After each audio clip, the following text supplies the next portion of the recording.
tunnel to connect Russia and Alaska. Are you interested? I just heard about it. A tunnel from Russia to Alaska. I just heard about that one. That's an interesting one. We'll have to think about that.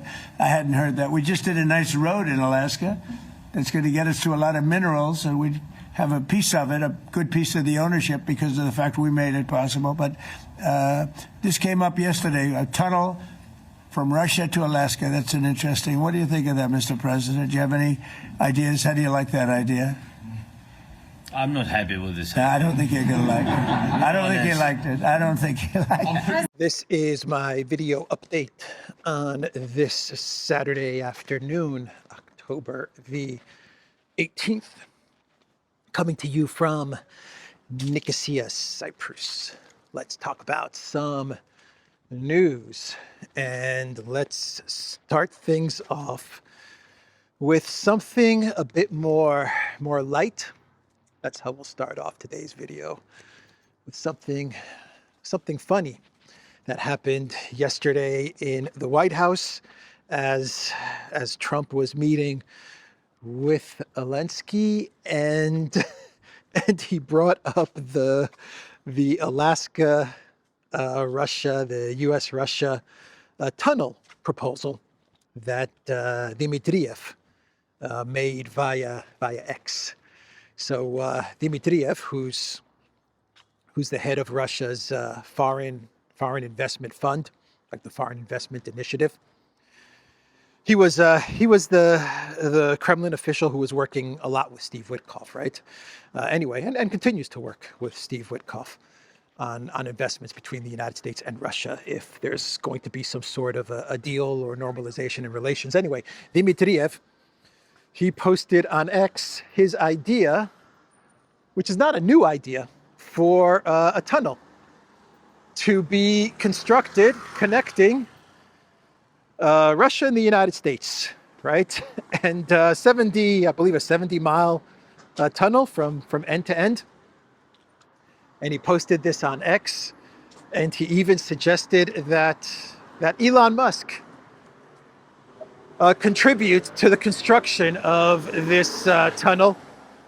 And Trump brings it up at the meeting he's having with Zelensky. This was incredible. I can't believe the world we live in is unbelievable. It really is amazing to see some of the stuff that our leaders talk about. But this was funny, man. This was funny. Trump brings it up to Zelensky as they're sitting at this table, Zelensky across from Trump. And Trump says, I saw something on social media about a tunnel connecting Russia to the United States. That's interesting. Trump's like, that's interesting. I like it a lot. And then he asks Zelensky, what do you think of it? And the Green Goblin's like, yeah, I don't like it.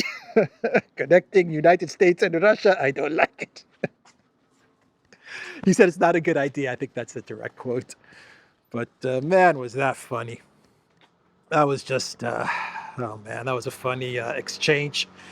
Trump trolling Zelensky really, really hard there. No doubt about it. Dmitriev, he posted the video, actually. He said, breaking. President Trump says he finds the idea of a Putin-Trump tunnel between Russia and Alaska proposed yesterday interesting. Zelensky is not happy with this idea. I'm not happy with this idea, Mr. President Trump. What do you think, Podolyak? I kind of like it, Mr. President. Podolyak, shut up. Oh, man. Yeah. Funny stuff, man. The Putin-Trump tunnel. Trump's going to tell Dmitriev, it has to be the Trump-Putin tunnel, not the Putin-Trump tunnel. It's going to be a big, beautiful tunnel. It's going to be big and beautiful. Dmitriev actually posted quite a bit on this tunnel, and it's not new. This is not a new idea. This dates back to Kennedy and Khrushchev, and it was called the World Peace Bridge. From the Soviet JFK docs, released by Representative Luna, Kennedy-Khrushchev World Peace Bridge could and should be built between Alaska and Russia at once. With modern Boring Company technology, that's Elon Musk's company, this can become a Putin-Trump tunnel connecting the Eurasia and Americas for less than $8 billion. Yeah, Musk has this I think it's the Hyperloop company, a construction tunnel company called the Boring Company. And Dmitriev is telling Musk, you should join in on this idea. And this was actually in the JFK files that the United States gave to Representative Luna, who has been posting some great stuff about how there needs to be a deal between the United States and Russia, and how the United States and Russia should do business, and we should not be fighting, we should not be enemies, we should be getting along. So Representative Luna has been posting some really positive stuff of late.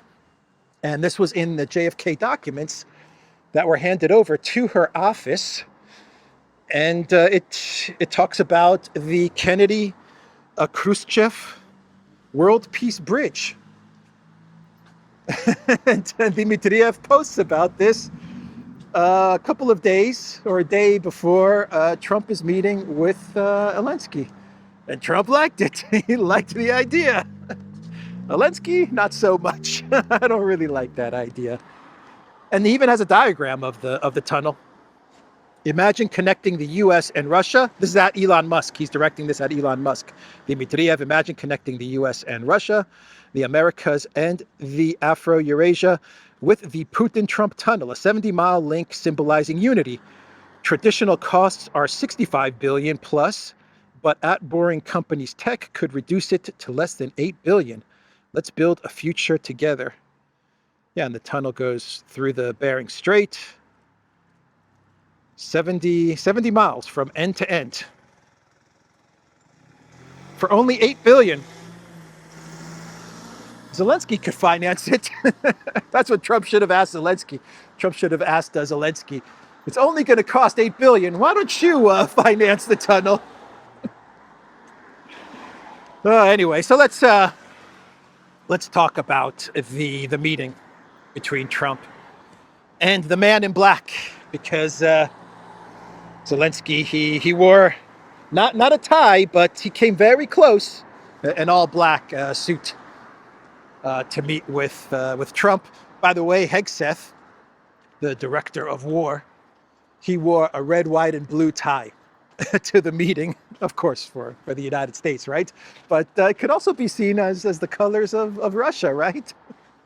So that was Hegseth. I don't know if he was showing patriotism or maybe trolling a bit, or maybe even a little of both with the tie that he was wearing. But a lot of accounts on X noticed Hegseth's red, white, and blue necktie.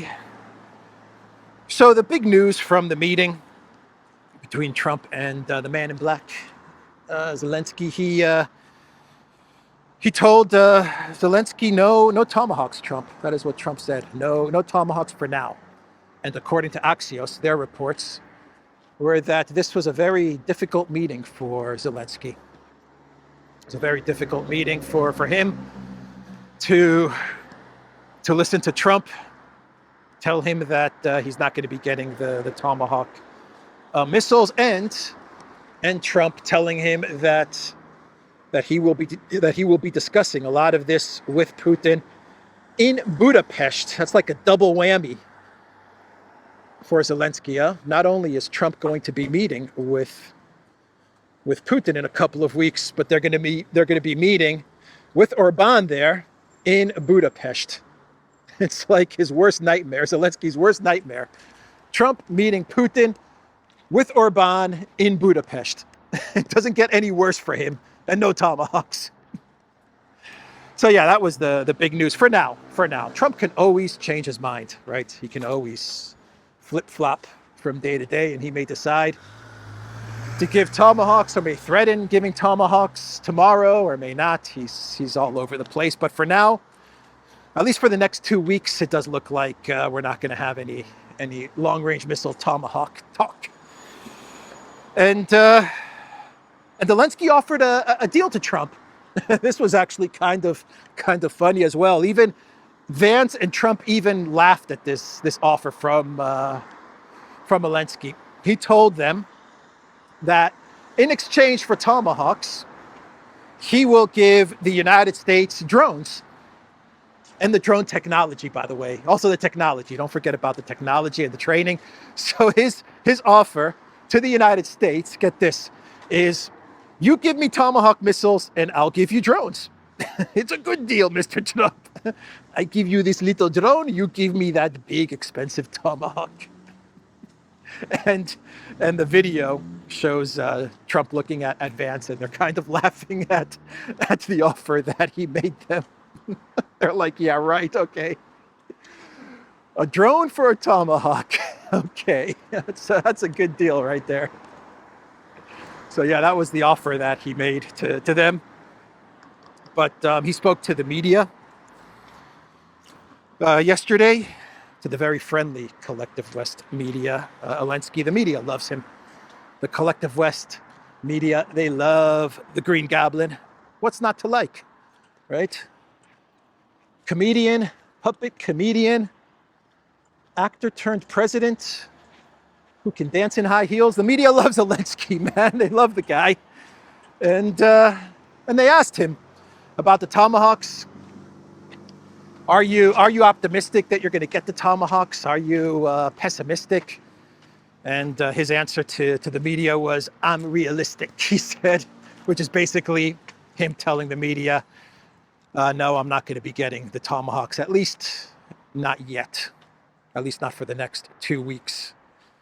So he said that. He also said that he hates Putin. He was asked about Putin, and he said, well, he didn't say I hate him, actually. To be fair to Zelensky, he said that Putin hates me, and so, you know, I'm the same. I think that was his quote, pretty much. So that's what he said there about Putin, and he also said that he wants a freeze. He said that as well. He said that he agrees with Trump, and what should happen is that there should be a freeze right now. Right now, the militaries, both militaries need to stop fighting, and they just need to freeze the conflict. Right where it is right now, which is an indication, a very clear indication, that Russia is winning and that Russia is advancing, which they are, and that Russia has the Ukraine military in many cauldrons. The biggest, most significant, most catastrophic one is Pokrovsk. Anyway, you guys know the situation on the front lines. Zelensky is desperate to freeze it, right? To pull a Debaltsevo, a 2015 Debaltsevo, freeze the conflict on the front line, prevent the catastrophe from the various cauldrons to the Ukraine military. It would be catastrophic to the Ukraine military, all the cauldrons. So freeze it, prevent the catastrophe, and then you rearm and rebuild, right? Minsk agreement plan is what Zelensky floated, and he said that Trump wants the same, and Trump does want the same, at least for now. Trump posted on Truth Social, and he also told the media as well that he wants both militaries to stop where they are, stop in place, stop advancing, stop the fighting. Let's just freeze the conflict right where you are, and everyone can go home, he said. Everyone can just go home. That's what Trump said. Just stop the fighting, and everyone, that's it. And we'll sort out the rest later, which is the complete opposite of root causes, right? The complete opposite. So if Trump goes with that thinking to Budapest, well, then we're not going to get anywhere, right? We are not going to get anywhere at all if he goes to Budapest with that kind of mindset. The Keith Kellogg freeze this conflict plan, it's not going to fly with Russia, especially now that Russia has Ukraine in a desperate position. No, it's not going to work. But, you know, maybe Trump was just saying this to the media because that's what they want to hear. Maybe he's saying this because that's what Zelensky wants to hear as he was in D.C. But Trump's very far away. He is very, very far away from Istanbul Plus June 2024 root causes. If you go by the Truth Social post and the statement that he made to the media yesterday. By the way, Zelensky was speaking to the U.S. media in front of the fences protecting the White House. And there was a "Do not enter" sign right behind Zelensky, which was kind of symbolic. Huh?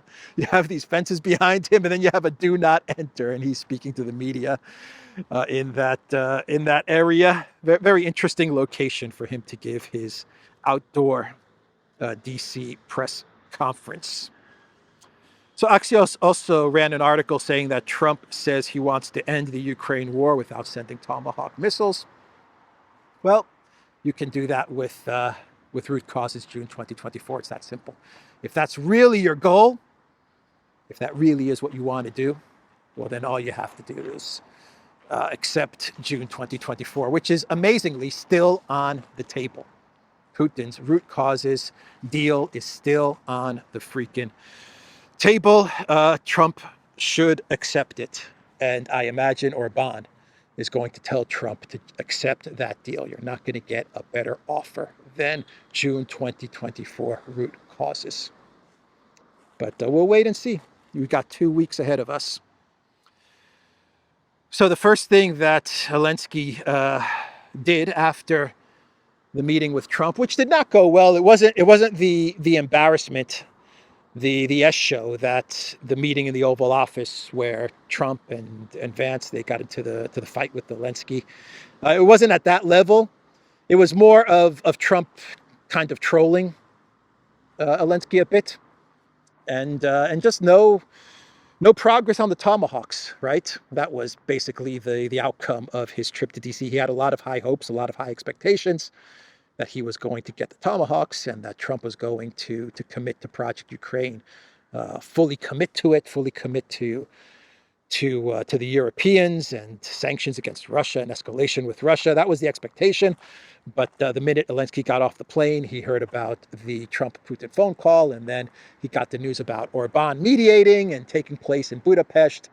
And then the news started coming in that there were going to be no Tomahawks, at least for now. And so, it was a disappointing trip for Zelensky, but he wasn't yelled at by Trump in the Oval Office. But he still went to the Europeans. He still called up the Europeans, seeking a friendly voice from his European buddies, and that's what he got. He got European support, and the Europeans saying that they are now going to work on Trump for the next 2 weeks to try and sabotage any progress that might be made in Budapest. We still don't know the date of the Budapest meeting. Rubio and Lavrov are going to be negotiating and then discussing this over the next week. But Bloomberg ran an article with the title, "European Leaders Look for Ways to Sway Trump at New Putin Summit." And all of the European leaders, well, most, not all, most of the European leaders, they put out posts on X, and they pledged their support once again to Project Ukraine for as long as it takes, and to the Green Goblin, who is not wearing green anymore. I need a freaking name for the fact that Zelensky is not wearing green anymore. I don't want to say the Man in Black because I love Johnny Cash, and I just don't want Zelensky associated with the legend that is Johnny Cash. So yeah, I'm going to stay away from the Man in Black. So we need a name for Zelensky in his black suit, but without a tie. Anyway, we'll figure it out together. So Stube, he posted on X, Alexander Stube. He said, "Just finished a call with Zelensky and European leaders. We stand firm in our support to Ukraine. This entails military and financial aid, security guarantees, a ceasefire, and a peace process. Work continues. Nobody wants to see this war end more than the Ukrainians do." Mertz also posted saying, "President Zelensky has the full support of Germany and our European friends on the path to peace following his meeting with President Trump. We have coordinated and will accompany the next steps. What Ukraine needs now is a peace plan." Antonio Costa, who is the other half of the EU autocracy, he also posted his support to Zelensky. Had a call with Zelensky. Blah blah blah. Who cares what Costa says? And even Keir Starmer, he weighed in. He's been traumatized, greatly traumatized. 008 Keir Starmer from his trip to Egypt, where Trump completely humiliated 008. And he's been in therapy since that trip to the Middle East. But he found some time to post on X, productive call this evening with Zelensky and other European leaders and the Secretary General of NATO, the CEO, Mark Rutte. I reiterated our unwavering commitment to Ukraine in the face of Russian aggression. The UK will continue to send humanitarian aid and military support. We must see a just and lasting peace. Every time they say a just peace, they mean a Russian capitulation. That's what a just peace means. We want to see Russia capitulate. So anyway, that's the message from the Europeans. They're going to do everything that they possibly can in the next 2 weeks to try and derail any kind of normalization of ties between the United States and Russia. And not only the Europeans, the neocons are going to help. The Europeans, Kellogg, Lindsey Graham, all of these people are going to be doing their very best to make sure that Budapest is a failure. So Orban, it looks like Orban, as we noted in the video on the Duran, me and Alexander, as Alexander said in his video from yesterday, as I said in my video from yesterday, it does look like Orban, he was instrumental in getting the phone call in place and getting the summit between Putin and Trump in Budapest in place. Orban played a very, very big role. He was in Egypt. He was in Egypt, so no doubt he was able to speak to Trump, to the Trump White House for a little bit, and no doubt that what he told them, it would be my guess, though I have no doubts about it, that he was organizing the phone call while in Egypt. And you know who was in Moscow when Orban was organizing stuff with the Trump White House in Egypt? In Moscow was the foreign minister, Peter Siarto, at the same time. And no doubt that Peter Siarto was also bringing up the phone call at the summit in Budapest when he was in Moscow. He was in Moscow to attend an energy forum, an energy event, but that might have been the cover.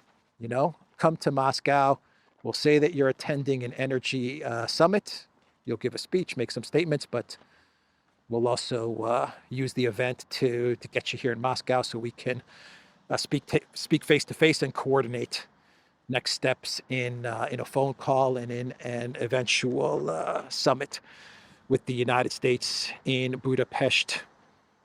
Orban, he was speaking to the media, and he said that Ursula is pro-war. Hungary rejects Ursula's pro-war European Union. That's what he said. While the European Union is pro-war, the majority of the world is pro-peace. Orban also said that, and this is interesting, he said that Ursula was not in Egypt. The European Union officials were not in Egypt for the Middle East Peace Summit, or whatever it was called. Middle East Peace Summit, I think is what it was called. Anyway, the European Union was not there. They were not represented there. And Orban said they were not there because the EU, Ursula, she works for us. Member states were present at this event because we are her boss. She works for us. So there's no reason for the employee to have been in Egypt when the employers are already there. That was an interesting statement from Orban, and he's 100% right, man. When you really, really think about it, Ursula works for the member states, right? Not the other way around. And that was an interesting comment from Orban. But he played a big role. He played a big role. And I think last week we saw a lot of diplomacy taking place in order to organize all of this, from the phone call to the summit, Orban in Egypt with Trump, and Siarto in Moscow with Russian officials. So the airspace over Europe for Putin to get to Budapest. We are getting reports which are saying that the European Union, the leaders of member states, are are under pressure to allow the Russian president's plane to travel to Budapest. From Politico, Putin-Trump summit in Hungary forces EU leaders to mull airspace exemptions.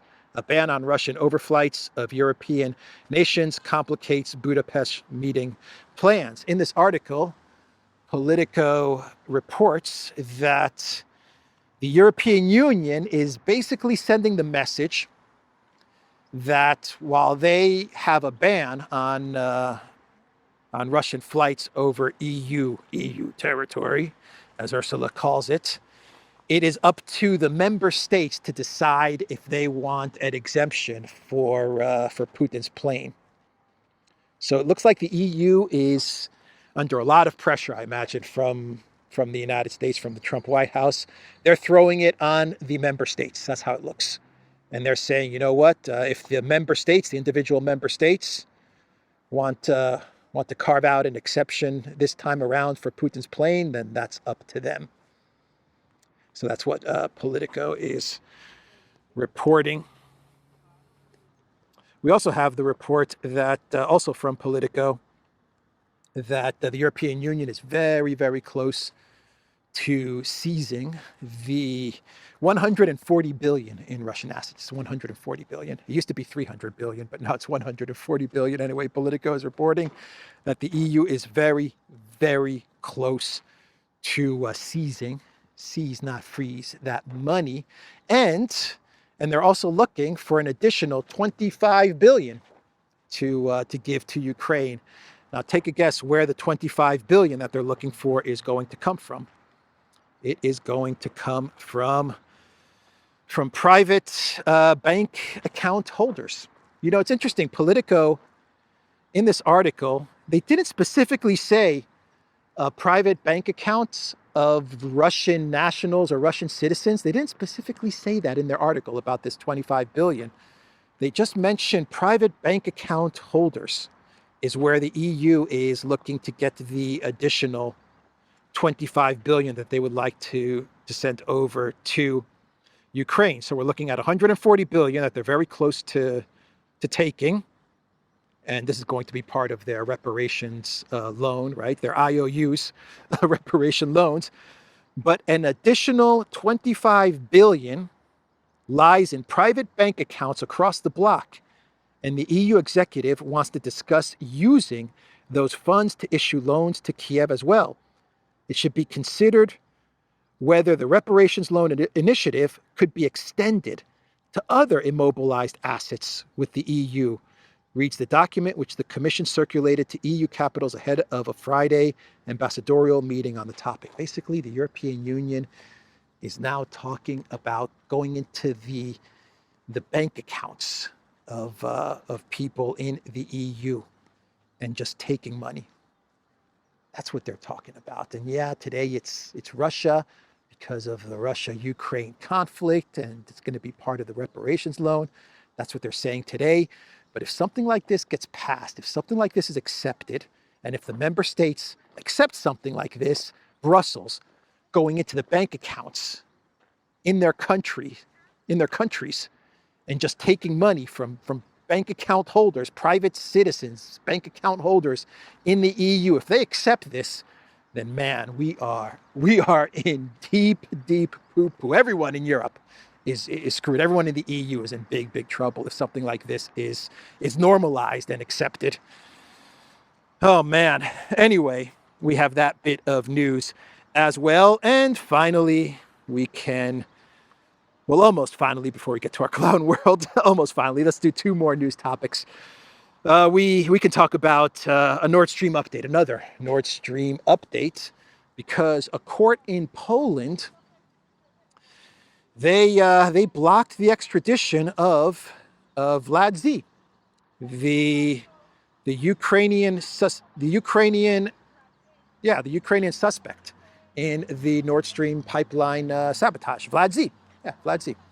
They blocked his extradition and they freed him and they let him go. Can you believe it? Yeah, the court said he can blow up a pipeline, whatever. He's allegedly, he's the suspected, one of the suspected pipeline saboteurs this Ukrainian guy, Vlad Z, that Poland had under arrest in custody.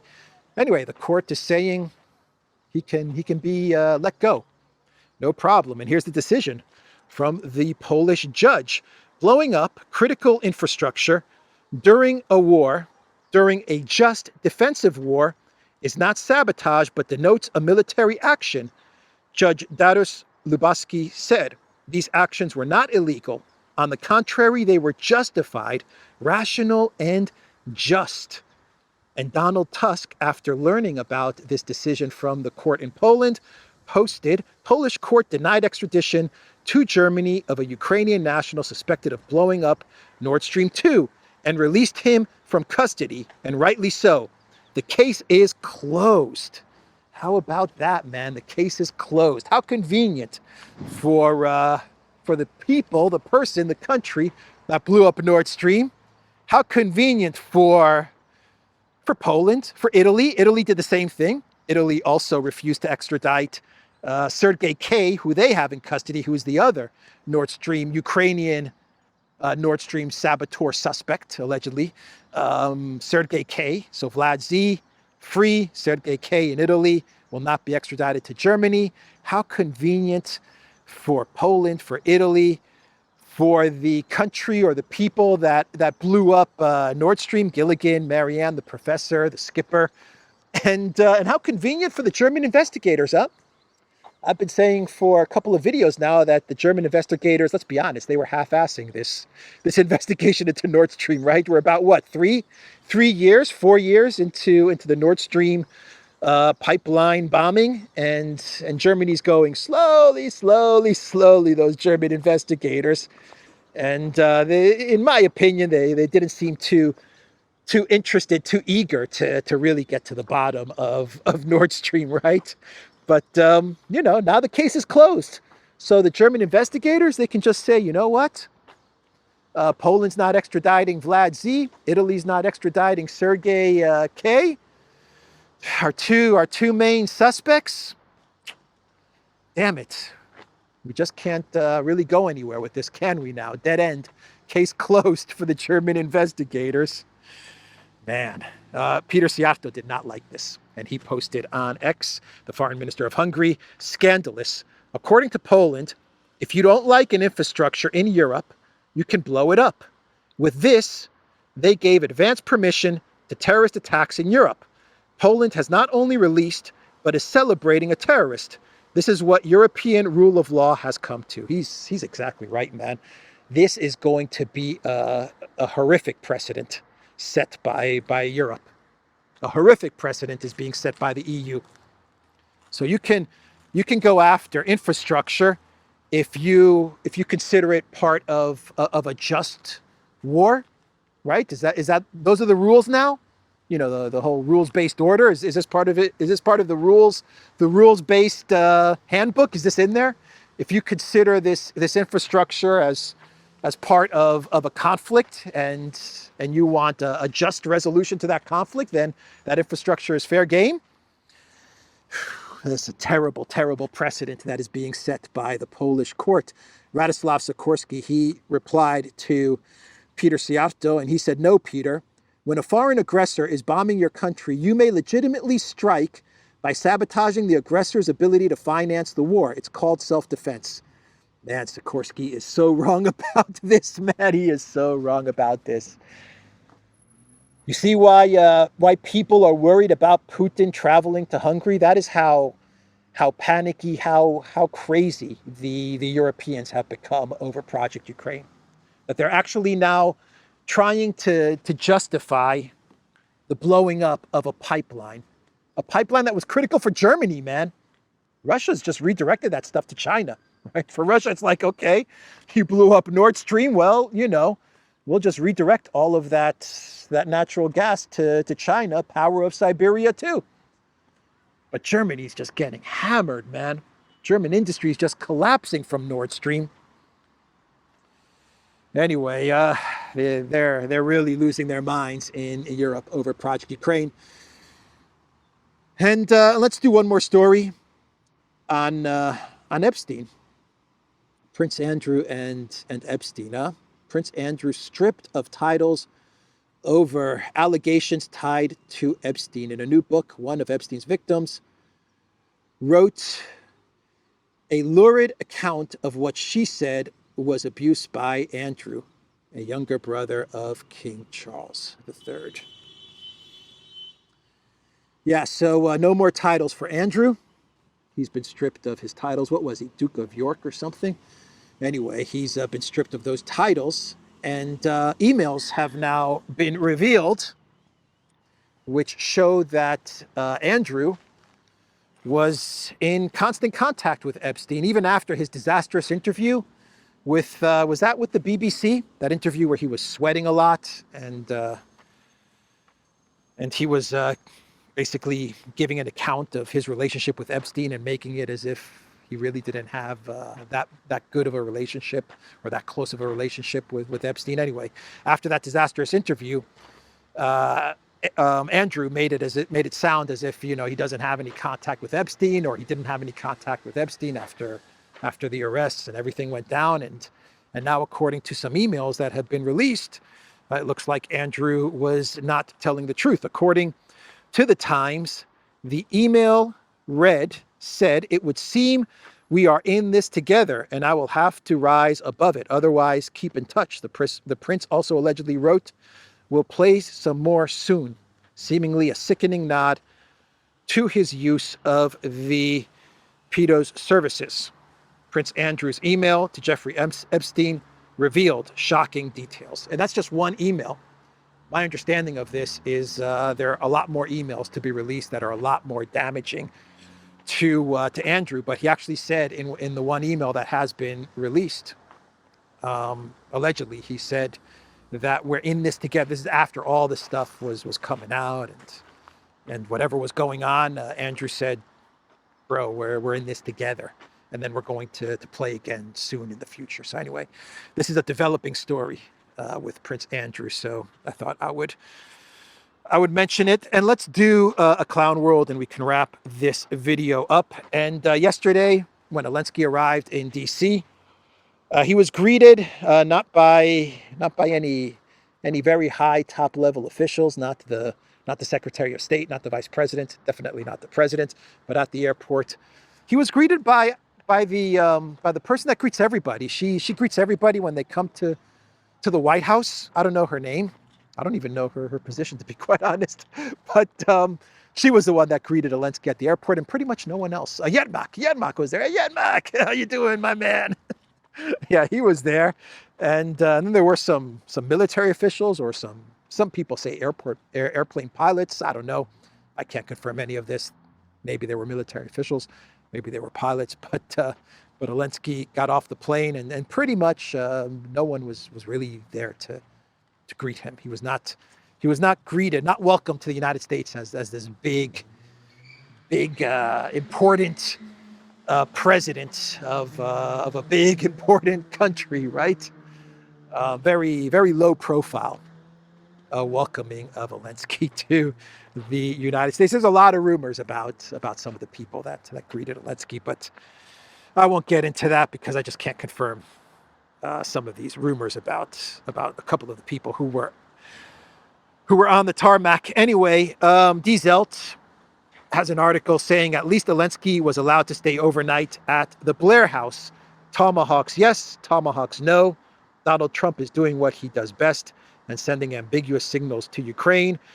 President Zelensky is being realistic. That's what he told the media. But according to Die Welt, at least he got to stay at the Blair House, right?